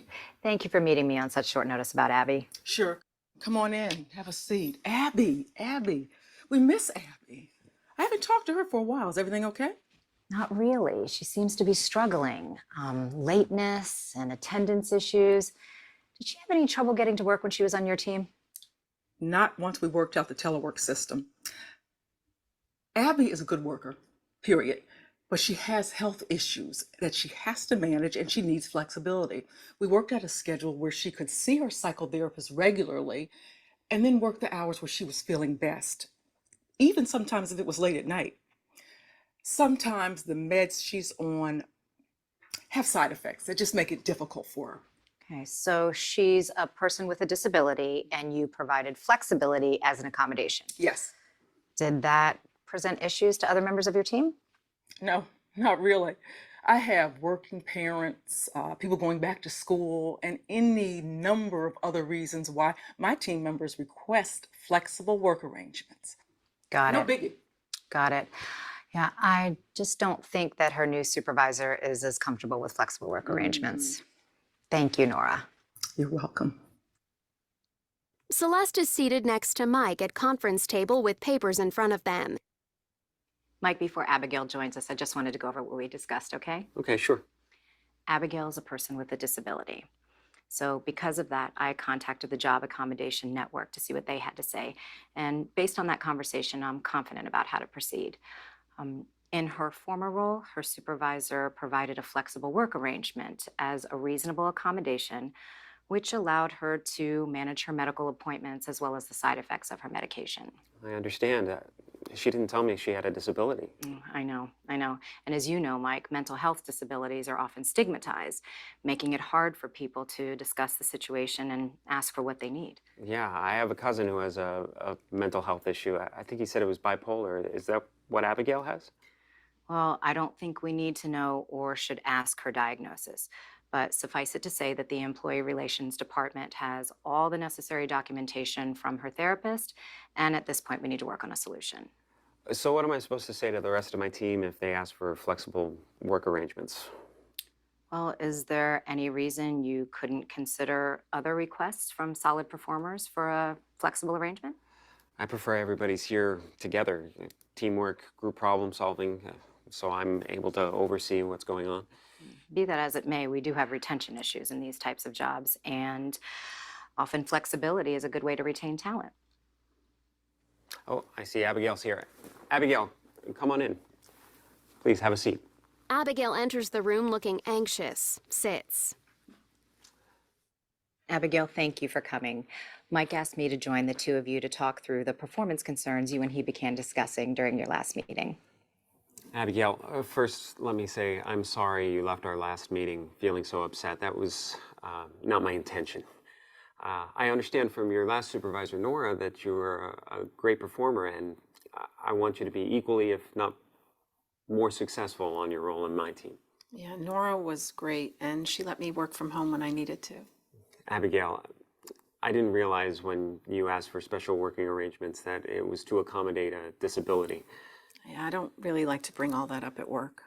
Got it. Well, now that I know what you need and why, we'll come up with a better working schedule for you. What are you going to tell the other team members? I mean, what if they ask why I'm getting what you so-called special treatment?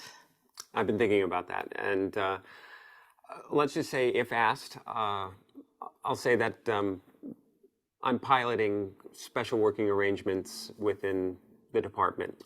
As you know, I'm not a big fan of working remotely, but I do realize that there are some people who would like special scheduling arrangements. So again, let's just say, if asked, I'll say it's something that I'm giving a chance. Okay. Well, you'll see. If you give me a chance to manage my life and my work and, let me succeed at my job, I promise I won't let you down. Okay, so you can see from this video, the parts that have been showing you, the importance of having a proper performance management system. So if you are not in a position to recognize or to give your employee a proper performance management, the employees would not be able to stay with you for a longer period of time. So I would be taking the parts in this Abigail's video in order to explain all these characteristics of an ideal performance management system, right?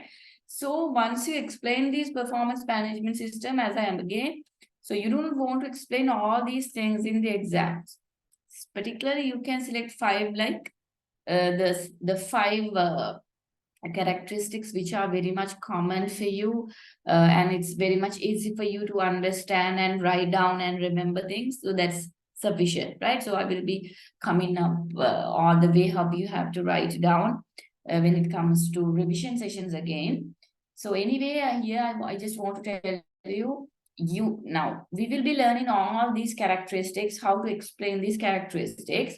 So one by one, so you can pick up any five out of these if you want to explain for the examination also.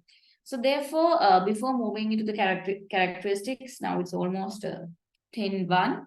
We'll have a 10 minutes break, just refresh and come, drink something, eat something and come back. So after 10 minutes, we will be meeting again. Okay.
Okay.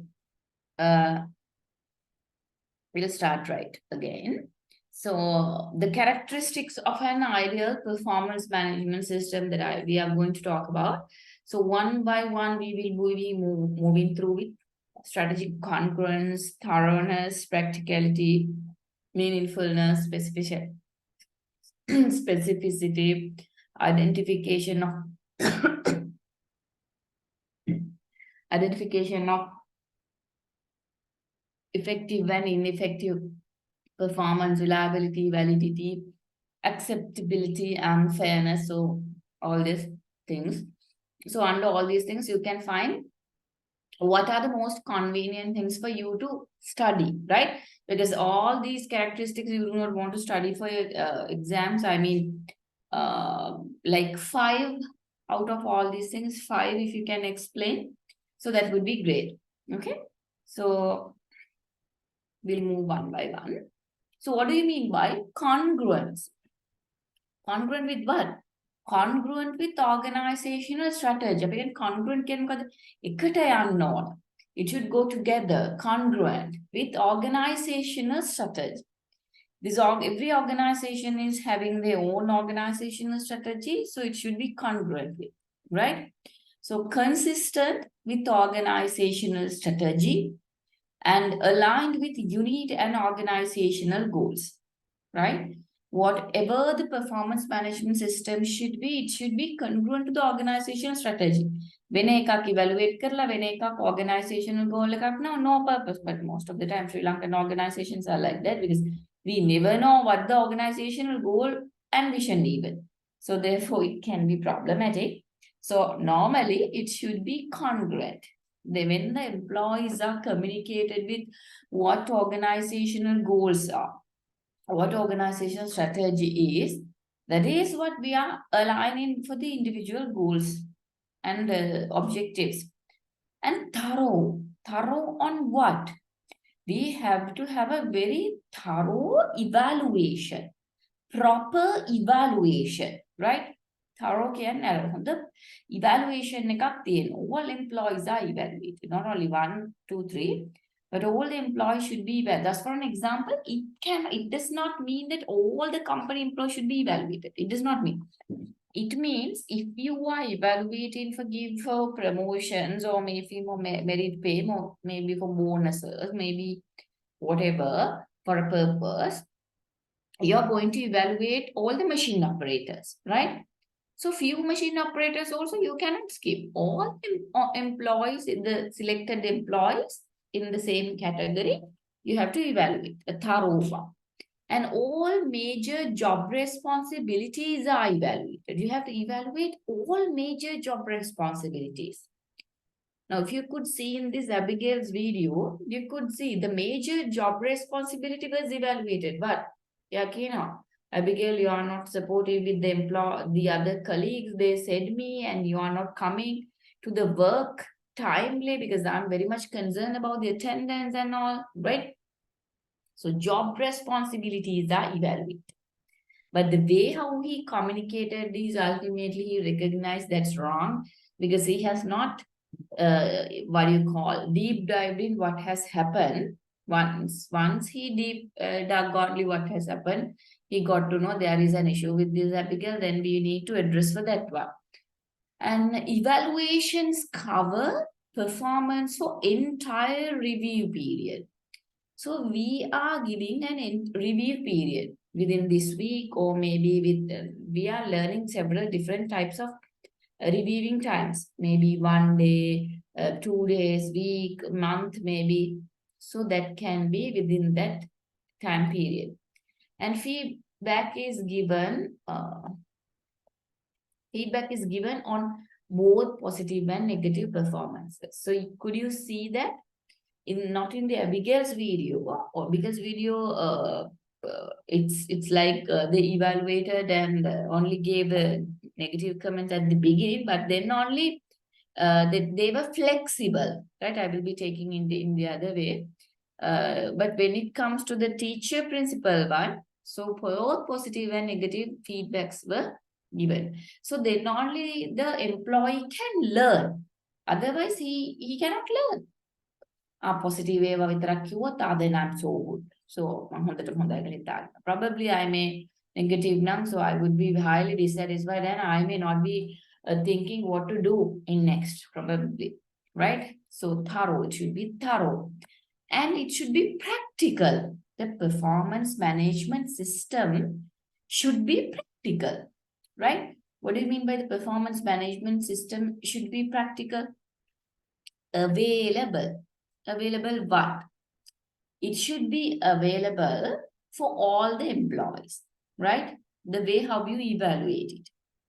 It can be 360 method, right? It can be or like MBO method, management by objective method. We will be learning more on future different types of methods. So it should be available for all the employees and easy to use. So whatever the evaluation system, whatever the management activities that may be taking, like discipline, administrative purpose, maybe strategic purpose, maybe, so whatever the things, it should be easy to use, right? And acceptable to decision maker. Whatever the evaluation that you are taking, the outcomes should be acceptable to the decision maker. මෙයාට එක විදිහක් අරයට තව විදිහක් එහෙම කරලා you can't go to a decision maker, because the decision maker also will see මේ මොකද්ද මේ වෙලා තියෙන්නේ, මෙයාට එක විදිහක් මෙයාට තව විදිහක්, so you can't do. So it should be practical. And benefits, costs, right? You have to look at what are the benefits, what are the costs, right? So you just have a stroke here, then it will be more clear. Benefits, stroke, costs. So what are the benefits? Once we do this performance evaluation as an organization, what are the benefits that I can be checking up with, and what are the costs that may be involving with this issue?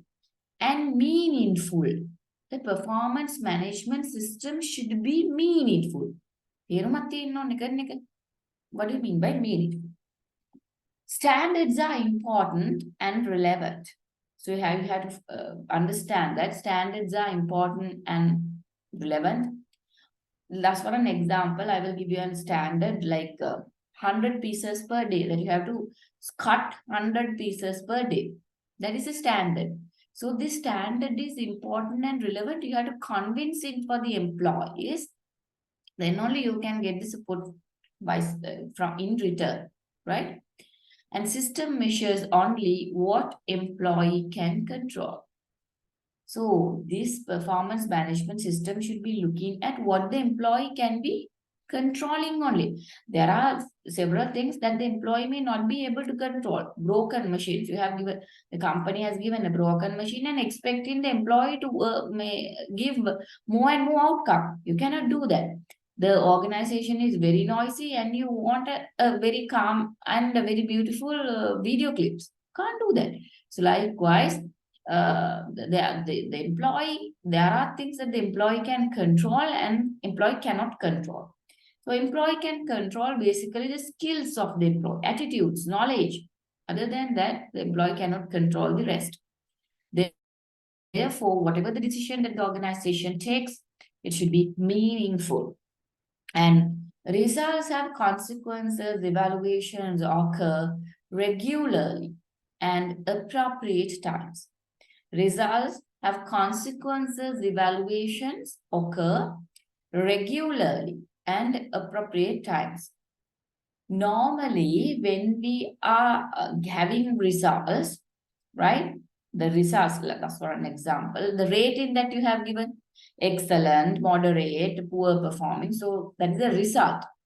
It has consequence of evaluation. You get it as a consequence of the evaluation. Evaluation කරපු එකේ result එකක් විදියට තමයි මේක final results වලට ආවේ. So that should occur regularly and appropriate times.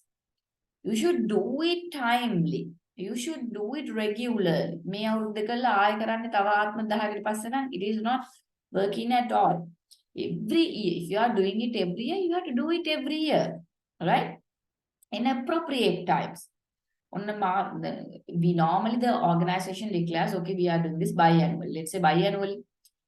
The organization suddenly checking the performance evaluations this month, next month, the other month. So that can be very stressful for the employees. So you can't do that, ignore. That is why it should be done regularly. But at appropriate times. That's what it should be meaningful. Regularly, it should be done after every 6 months if you are doing it biannually, but it should be in appropriate times. And system provides for continuing skill development of evaluator. So whatever the program that they are having as performance management systems, so you should know that system provides continuing skills development of evaluators. Not only the employees, but employer skills also should be developed. So that's also very important, because once we are appointing evaluators should be knowledgeable employees who can evaluate someone. Samaharu inno ඉවසීමක් නැහැ, evaluation කියන එක zero, right? Evaluate කරන්න බැහැ. Now if you could see in this Abigail's video, the manager was not very good in evaluating. So once he was with the support only, he could do a good evaluation. So likewise, the evaluators first should be trained how to do, what to do and all. And specific what? Concrete and detailed guidance to employees. Now look at, these are the way that you have to write little brief explanations for these things. So have an idea what it says, and you should be able to write by your own words for the exams also, right? So different characteristics of performance management systems. So concrete and detailed guidance to employees. Whatever we give detail for the employees, it should be very concrete and a detailed guidance, right? Detailed guidance. So you could see in the teacher principal video, so the principal is very detailed, she's guiding. You have done in this a good job in that way. You've been a very good leader. You have played a very good team leader role. So likewise, detailed guidance is given, right? So even you could eyewitness that way. So if that interview was with the Sri Lankan one,